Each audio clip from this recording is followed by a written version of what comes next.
طریقے سے سمجھاؤں. بھروسہ انسان کو بے خوف کر دیتا ہے.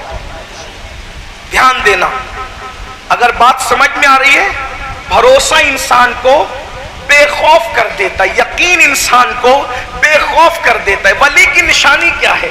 الا ان اولیاء اللہ لا خوف علیہم ولا هم یحزنون, کہ بے شک آگاہ ہو جاؤ, بے شک اللہ کے ولیوں کو نہ خوف ہے نہ غم ہے. جب وہ اللہ پر توکل کریں گے تو ان کو خوف کس چیز کا؟ اللہ پر توکل کریں گے تو غم کس چیز کا؟ اس لیے کہ وہ جانتے ہیں جو میرا رب ہے, عزت اور ذلت کا مالک وہ ہے, روزی کا مالک وہ ہے, زندگی اور موت کا مالک وہ ہے, اور صرف اللہ ہے. ہمیں بدنام کیا گیا ہے کہ اہل خانقاہ اور صوفیہ شرک کی بات کرتے ہیں. اس ہندوستان اور کفرستان اور شرکستان میں اگر سب سے زیادہ توحید کی خدمت ہوئی ہے تو انہی خانقاہوں سے ہوئی ہے جو محبوب الہی کی خانقاہ ہے, جو قطب الدین بختیار کاکی کی خانقاہ ہے, جو خواجہ باقی باللہ کی خانقاہ ہے. یہی دلی میں خواجہ باقی باللہ کی خانقاہ ہے جس نے سید الموحدین اپنے دور کا مجدد الفسانی اس ہندوستان کی سرزمین پر عطا فرمایا ہے. یہ خواجہ معین الدین چشتی میرے سرکار سلطان الہند غریب نواز کی خانقاہ ہے. آوارہ پیشانیوں کو جس نے ایک خدا بادہو کے لا شریک کے آستانے پر جھکایا ہے, یہ خانقاہیں ہی تھی, درس گاہیں تو بعد میں آئی ہے. انہی خانقاہوں نے توحید کا پیغام عطا فرمایا. بے شک, واہ واہ واہ, وہ توحید خالص.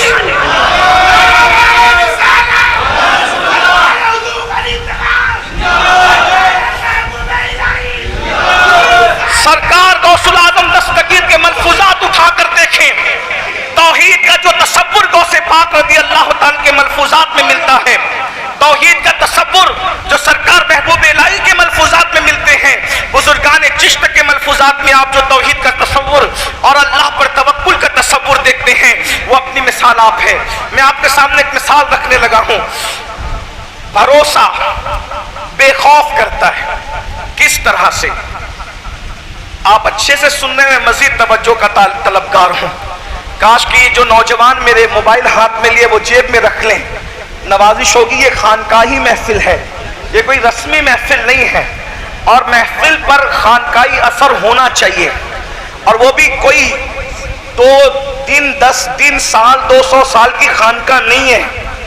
یہ خانقاہوں کی خانقاہ ہے. اے ہے ہے, واہ واہ واہ, سبحان اللہ, واہ, الہی کی خانقاہ ہے. بے شک بے شک. یہ وہ خانقاہ ہے جس خانقاہ نے کئی خانقاہی پیدا کیے ہیں.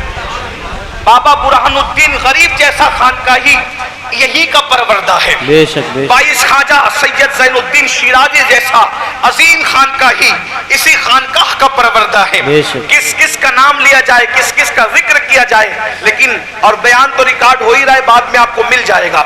یاد رکھیے گا, ہر جگہ کی محفل میں یکساں نہیں بیٹھنا چاہیے. یوں بھی میں سمجھتا ہوں جہاں اللہ رسول کے ذکر کی محفل ہو وہاں بیٹھنے کا انداز ادب کا ہونا چاہیے. ایک زمانہ تھا لوگ ادب سے بیٹھتے تھے تو محفلوں میں رسول اللہ کا دیدار تک کر لیا. واہ واہ واہ واہ.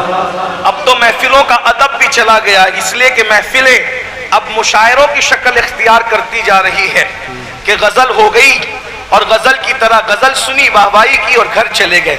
میرے عزیز, یہ وہ خانقاہ ہے جہاں چادر ڈال کر خسرو کو لامکاں کی سیر کرائی جاتی ہے. واہ واہ واہ. چادر اٹھائی جاتی ہے تو خسرو سے پوچھا جاتا ہے چادر ڈالی گئی تھی تو پہنچے کہاں تک تھے؟ تو یہی ملک الشعراء اشعار کی شکل میں کہتے جو میں نے ابتدا میں پڑھے, نمی دانم چے منزل بود شب جائے کے من بودم, بہر سو رقص بسمل بود شب جائے کے من بودم, پری پہ کر نگارے سر و قد لالا رخسارے, سراپا آفت دل بود شب جائے کے من بودم. اور بڑے مزے فرماتے خدا خود میرے مجلس بود اندر لامکا خسرو, محمد شمع محفل بود شب جائے کے من بودم. توکل بھروسہ بے خوف کرتا ہے. کیسے؟ اگر ایک بندے کے ہاتھ میں آپ نے ایک چھرا دیکھا, توجہ میری طرف رکھیں, چھوڑ دیں آپس میں بات نہیں. ایک بندے کے ہاتھ میں آپ نے چھرا دیکھا, چھرا لے کر کے ایک لڑکا کھڑا ہوا ہے, گلی میں کوئی نہیں ہے,